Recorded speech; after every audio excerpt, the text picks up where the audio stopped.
Boa tarde, pessoal. A gente vai falar um pouquinho sobre cultura material e imaterial.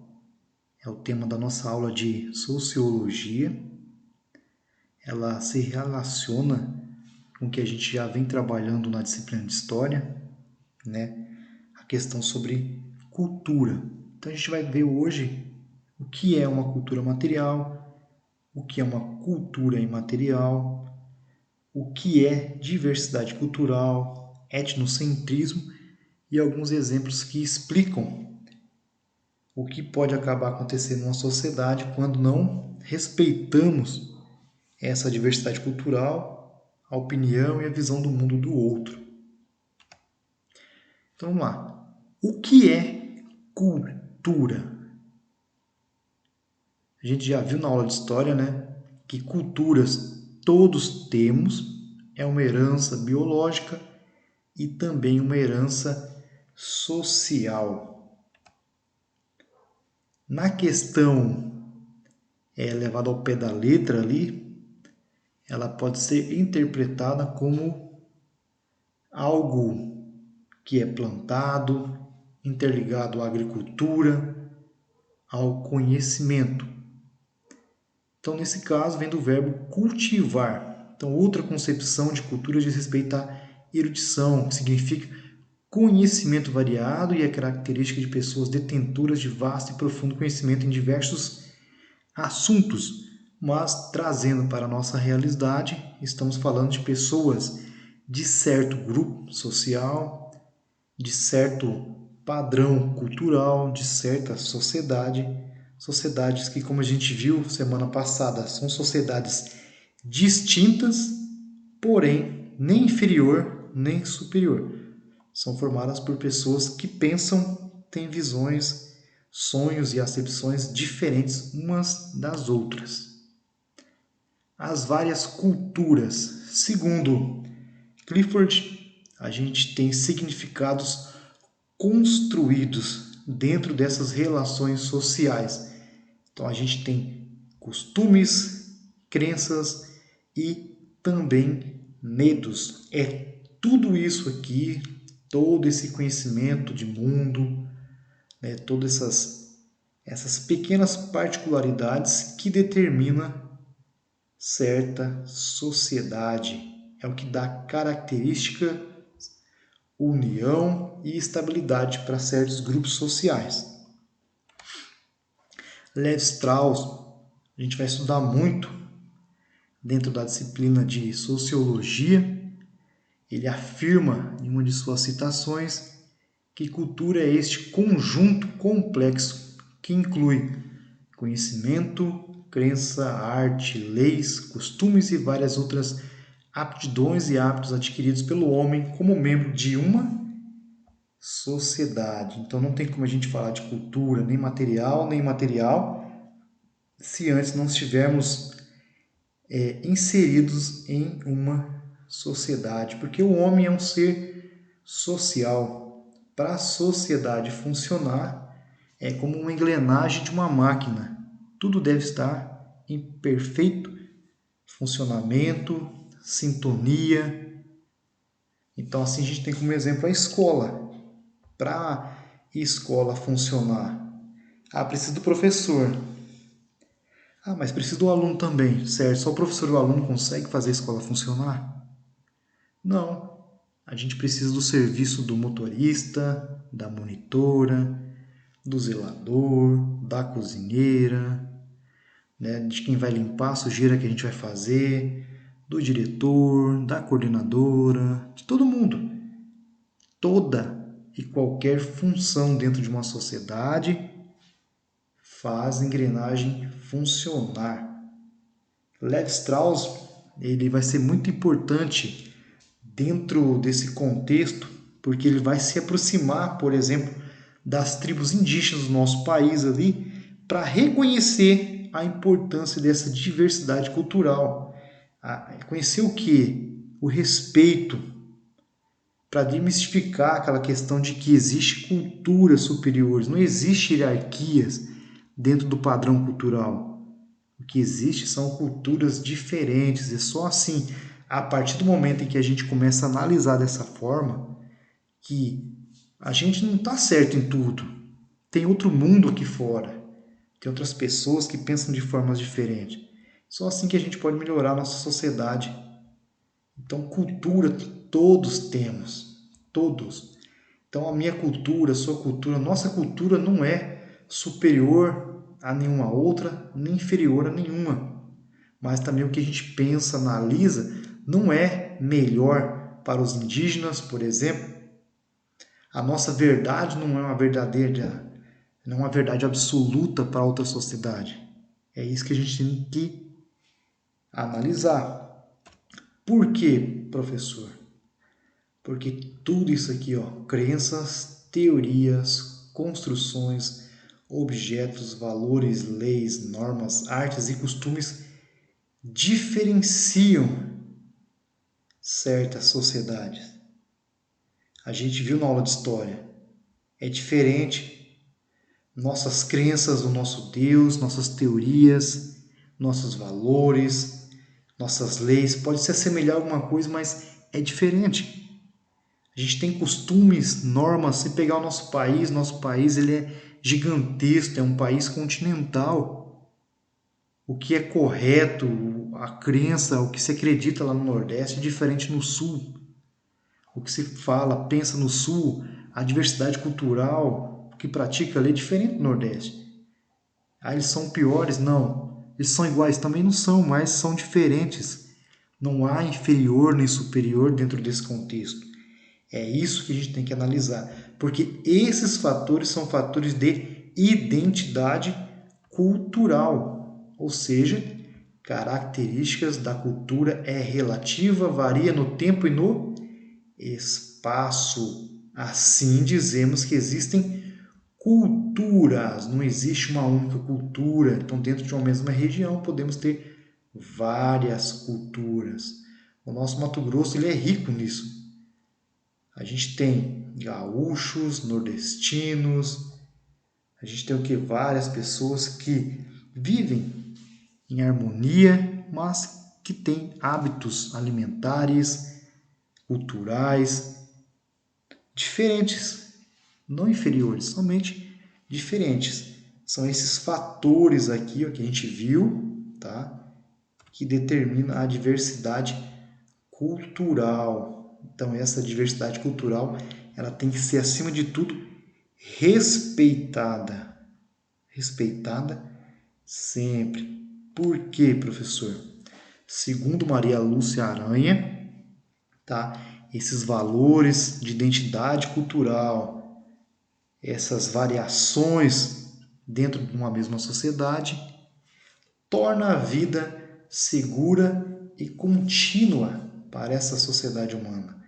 Ela é o cimento, a cultura é o cimento que dá unidade a um certo grupo de pessoas que dividem os mesmos usos e costumes, os mesmos valores.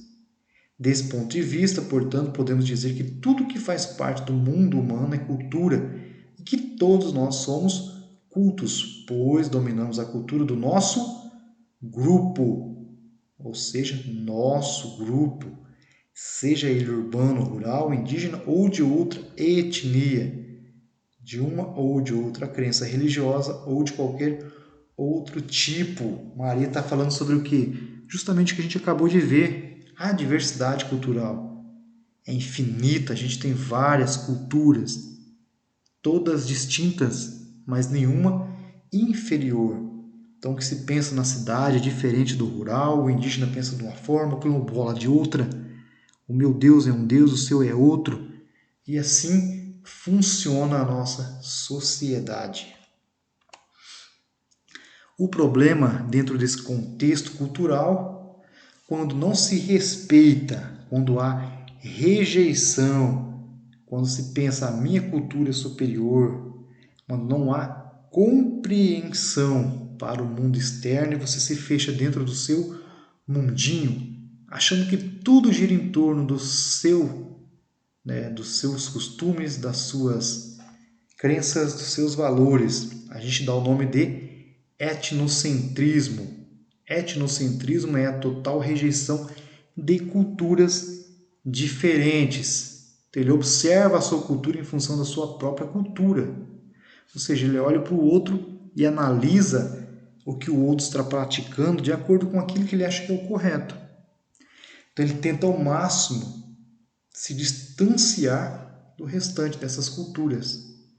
Ele não tenta, avaliar essa cultura dentro dos padrões da cultura em que ela está inserida. Ele enxerga isso de acordo com seus valores. Isso é complicado nos dias de hoje e pode gerar o quê?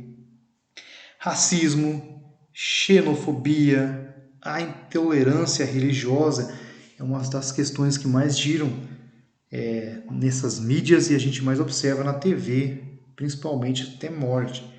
Xenofobia, para quem não sabe, é aquela aversão ao imigrante. Falar, esse cara veio de fora. A gente teve uma época aqui de muito haitiano.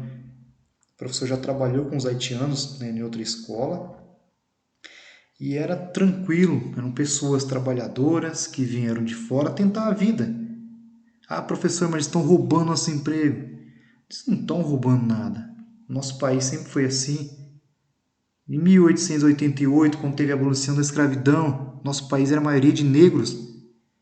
E os imigrantes que vieram de fora, alemão, italiano, polonês, o que aconteceu? Ninguém criticou nada. É assim que funciona o nosso país, é isso. Certo? Então, a partir do momento que a gente não respeita a cultura do outro, a gente acaba entrando no contexto de etnocentrismo. Isso é prejudicial. A gente tem como exemplo aqui, pessoal, a colonização na América. O português, ele valorizou o que o indígena sabia, o que o indígena conhecia, teve respeito à sua organização social, ao seu Deus, às suas crenças, seu modo de se vestir, de se alimentar, de andar. Não teve esse respeito. O que aconteceu com essa população? Acabou dizimada, morta, exterminada. E o continente africano? Por que trouxeram os negros para cá? Será que realmente a África era tão inferior? Será que eles não tinham cultura? Não tinham Deus? Não tinham organização? O que aconteceu durante a Segunda Guerra Mundial com o nazismo, Hitler, onde ele matou 6 milhões de judeus? Será que a cultura dos judeus era inferior? Não, eram culturas diferentes, pessoas que pensavam diferente, mas foram praticados o etnocentrismo, não foram respeitados. Então esse é o problema quando a gente não aceita a cultura do outro, compreende de que o nosso mundo está correto, o nosso Deus é o Deus certo, o outro Deus não existe. A gente tem que parar com isso. A gente tem que começar a analisar e aceitar o outro. O mundo seria muito melhor se vivêssemos dessa forma, respeitando, compreendendo a visão do outro, sabendo que o que é correto para você talvez não seja para mim, assim vice-versa, mas que o diálogo poderia resolver tudo, certo? Então, para a gente finalizar aqui, bem simples, cultura material e imaterial.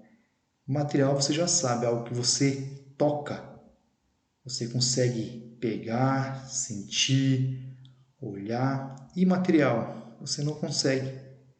É uma fonte oral, é um sentimento, é uma lembrança, certo?